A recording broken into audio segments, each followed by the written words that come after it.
Hey everyone! This is Joshua Edley, and today I'm going to talk to you about the making of Shadows of the Hidden Empire.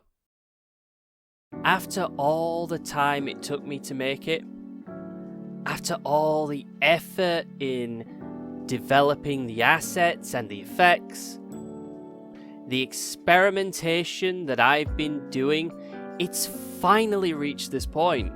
This film has taken longer than I expected it to take, but for me, if anything, it feels worth it. This project on its own, I've been working on since 2022. But I've wanted and tried to make something like this for much longer. I've made attempts over the years, but they all ended up being unfinished.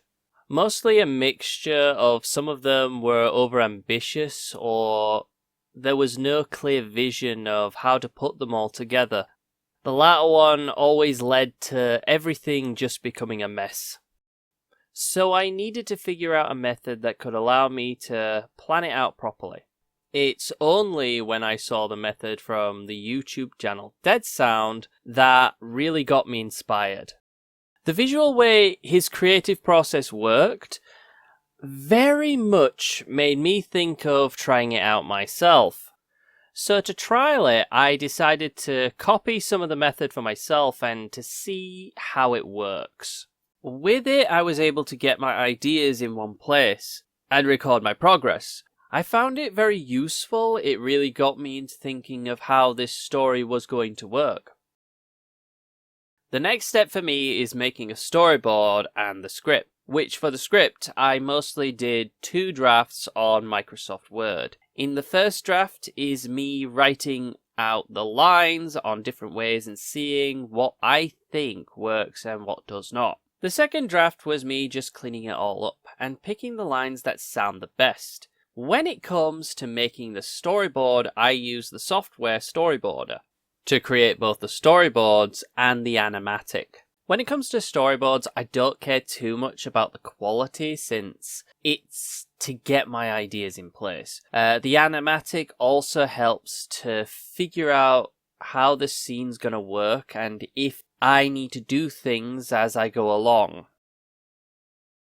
Throughout all of this, I was busy doing some of the concept and making some of the assets, particularly designing the Overseer characters. I'm not going to talk too much about the Overseers, as I want to do another video talking particularly about them. I also did concepts of the sets I wanted to create, and I built them all in Blender. Throughout creating the assets, I wanted to focus more on stylistic, because I believe it will work with my skill set.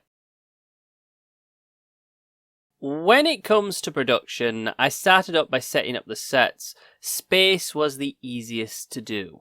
All I did was make the cube, add a principal volume, and place some lamps to use as bright stars. I did this after a small amount of experimentation during pre-production. After a few attempts, I was more satisfied with the finished result. I also added icospheres as extra stars. Throughout all the animation, it was my main focus to replicate the body language of the characters. For example, I tried to show a layer of deception in Kythos's insectoid form. Him shaking his head is meant to show that what he's saying isn't entirely true. I have to admit, I'm not sure if I did that successfully, but hopefully I did. And if not, I'm sure there'll be another opportunity in the future. Now, I did do a lot of prep work in making the short film, but throughout all that time, I did use it to do some polish work that I felt like I needed to do. A good example is finishing off the shots for the chase sequence. I originally scripted and recorded his lines of him expressing his anger. I felt that I had some problems and I did keep some of the audio, but I also changed a bit to make it feel much better than it probably would have sounded if I had just kept the audio. I won't let them escape our grasp! All of the sound effects I created myself. In the past, I used to download them from something like FreeSound or FreeSFX. In the short film, I actually made all the sound effects myself. Some of it was synthesized, but the majority were sounds I got by recording them on my phone. Whenever I heard a sound that I felt could work on my film, I would open up a sound recording app and record it.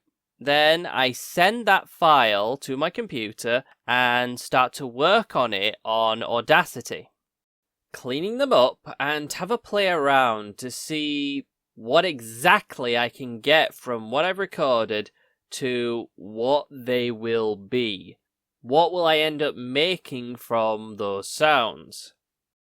When it comes to the music, I'm not going to lie, it's a thing I don't consider myself really good at. I only make it so it can fit the film. It is the most repetitive processes. I'm not going to go into detail on this, but I may do in another film that I end up making.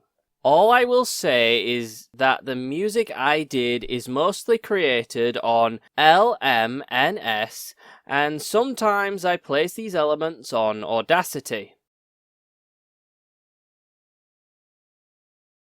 Though there are a lot of things I'm happy with the project, there's a lot of things I'm not happy about. The sets of the inside of the ship, for example, I ended up making it too big and I couldn't get the lights to work as a result. I did want it to be dark, but not in the way it showed in the film. This is an error of my judgment at the time.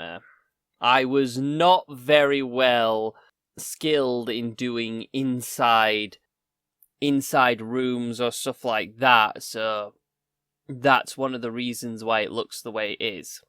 Another is the model of Sadal. I really like the design, I really like what he was meant to be as a character, but as I was reaching the end of making the film, I started to really hate the model itself, and I think you know why that might be. It is definitely something I'll have to recreate if I ever think of doing a film with this character. Some of the ways that I changed the audio for some of the characters, I'm worried that I might have affected them too badly.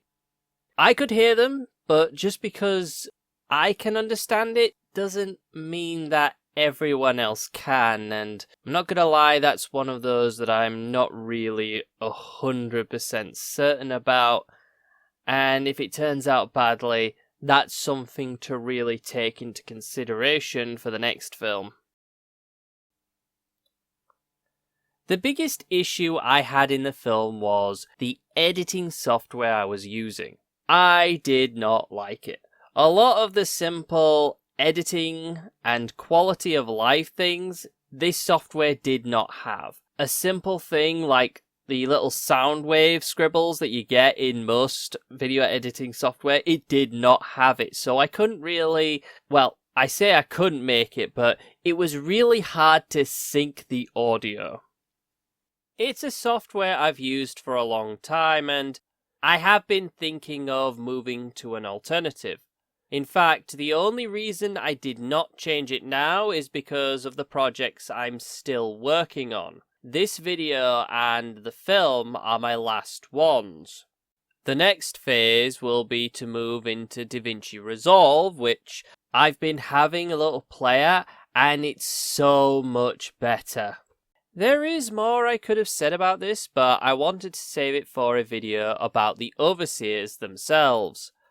Overall, I'm really happy of how things turned out, regardless of the reaction of the film. I will see this as a stepping stone where I want myself to be and how to get there. I really liked the method that was used, and I've already started to incorporate something like this into my own project, but it's my own little spin. Thank you very much for watching my video. I hope you found this very informative about my short film. But anyway, I'm gonna get on with my next project, so I'll see you later.